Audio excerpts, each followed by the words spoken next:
Chapter 54, Open Gate Adventures. The hot summer sun beat down, giving no relief.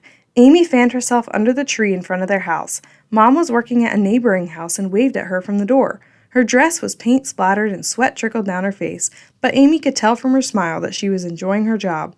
"What are you doing?" Amy startled from her thoughts and turned to see Jennifer and Jessica walking up the street.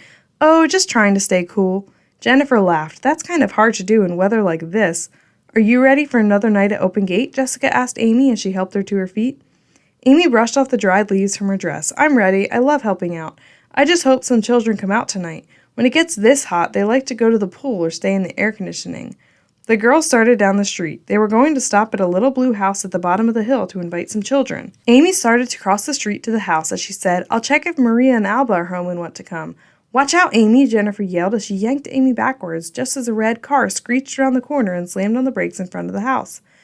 The house door swung open and Maria and Alba's mother dashed down the sidewalk screaming a torrent of Spanish words. "Uh-oh," Jessica gulped under her breath. "This doesn't look good. I wish I knew what they were saying." "Maybe it's good we don't know what they're saying," Jennifer said with a shiver. "I just hope that Maria and Alba aren't home after all." Amy gasped as the car's driver flashed a knife out the window at the woman. She quickly fumbled for the cell phone in her pocket and pulled it out, ready to dial 911. The woman was still screaming and waving her hands in the air above her head. Suddenly, she picked up a big speaker that was sitting out for the trash and hurled it at the car. It bounced across the hood as the car took off, squealing its tires down the street. Maria and Alba's mother hurried back into the house. She hastily called over her shoulder, "The kids aren't here." Then she slammed the door shut behind her. All the girls let out their breath and silently continued down the street. Jennifer approached the next house. A large man opened the door. His arms were covered in tattoos, and a scar ran down the side of his chin. Although his appearance was intimidating, a big smile spread across his face when he saw the girls. "Michael is excited to go tonight. I'll let him know you are here to pick him up." Michael soon appeared with his usual blue baseball hat and bottle of orange soda. "Can we stop at my cousin Nathan's house? I told him about Open Gate, and he said he wants to come too." "Of course," Amy said with a smile. "The more the merrier." They soon had a large group of children walking together to Open Gate. Emily was already there, jumping rope as she waited for them. Her feet were dirty and bare, and there was dried spaghetti on the side of her face. She dropped the rope and ran up to Amy to give her a big hug. Amy did not notice the little girl's smell or her messy hair, and she gave her a big hug in return. "Are you ready for school to start?" Emily smiled, and it revealed a gap where a tooth had recently been lost. "Oh yes, I love school. Summer is boring." Amy took her hand and said, "I completely agree. Do you want to tell everyone to come inside with us so we can start?" Emily grinned again and hollered with a loud voice, "Time to go in!" All the children stopped playing the games they were playing and rushed inside, trying to find the best seats. "I'm glad you can all be here," Rosie said as she quieted the children and welcomed them to Open Gate. "Does anyone have a favorite song they want to sing?" Hands rose all over the room as children called out songs.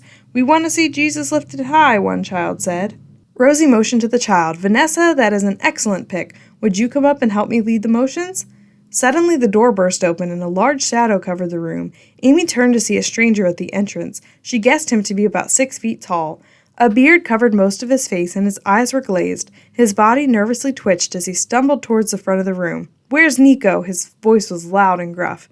Rosie kept the children singing as Amy went over to the man and asked, "May I help you? Are you looking for your son?" His voice grew louder. "I'm looking for Nico. My kid came home crying today because Nico beat him up. So when I get my hands on him..." The children drew back from the man with wide eyes. Amy took a deep breath. "Please give me courage, Jesus." She stepped in front of the man and deepened her voice with authority. "Sir, that is not permitted. You need to leave now." She inwardly hoped her voice was not shaking so it would not betray her trembling heart. "I need to find Nico. He needs to be taught a lesson." "Sir, you need to leave this property right now or I'll have no choice but to call the police," Amy commanded as she marched to the door and held it open. The man fumed and cursed, but he finally walked out. As he exited the building, Amy quickly shut the door so the children would not hear and see the curses and hand gestures he was using as he left. Rosie got the children's attention back and led them in another song, while Amy went to find one of the male staff. The rest of the evening, they kept a careful watch at the gate so there would be no more intruders. As the bus left that evening to take the children home, Amy crowded onto a seat with a young girl. She did not know much about the girl's past, but she could tell by her sad eyes that life was not easy. The little girl smiled shyly up at Amy and said, "When can I come to your house again for cookies?"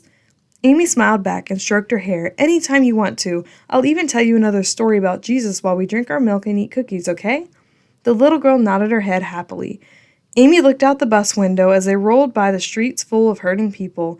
Thank you, God, for opportunities to share your love. One never knew what an evening would hold at Open Gate. Most evenings were uneventful, but on a few occasions, the staff would be spat upon and cursed at, buses would be vandalized, police called to break up fights in the streets outside the school, things would be broken, and fire extinguishers would be emptied in the bathrooms. But the dozens of children who were enjoying crafts, snacks, games, and Bible stories were learning about Jesus, and that made it all worth it.